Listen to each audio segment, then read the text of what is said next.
All right, let's talk about parallel vectors. So when we think about parallel vectors, what we're really describing are vectors that are not only in the same direction, but might be of different lengths. So to graphically draw something like that, you might have a vector like this, and you might have another vector which is parallel to it. Now, in addition, that vector might be collinear. It might be connecting points that are collinear. It can even be a vector in the opposite direction. So it doesn't have to be going in the same direction. It could be going in the opposite direction. So that's part of being parallel. And it could be smaller, it could be larger, it doesn't matter.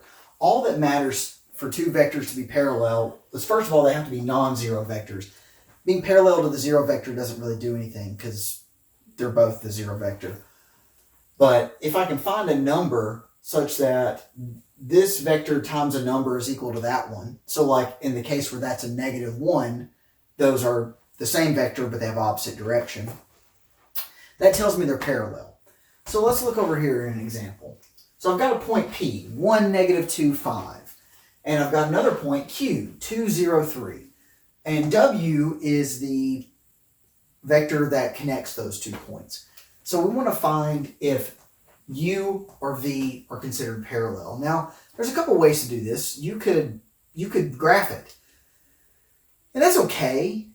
The problem with visual inspection is, it's nice and easy when they're big round numbers, right? But in the real world, you may have all kinds of decimal numbers, these just kind of trailing numbers, and we want to know if they're exactly the same or if they're just really close. That matters. It can matter a lot. So we want to solve it this way.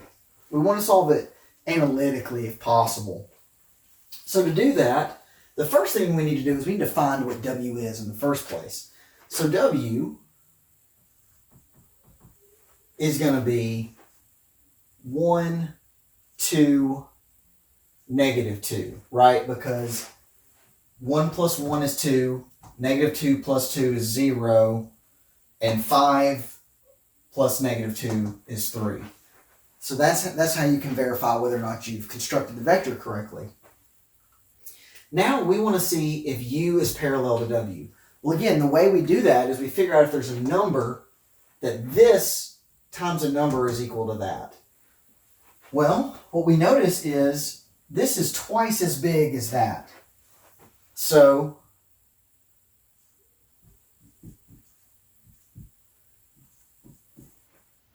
So 1/2 times U is, we got the first component right. The second component isn't quite right though. And the third component is way off. So we know that vector can't be parallel. The second one is, this is 3 times as large as that one with a negative added. So if we say -1/3 V, that's 1, -1/3 times 6 is +2, -1/3 times +6 is -2.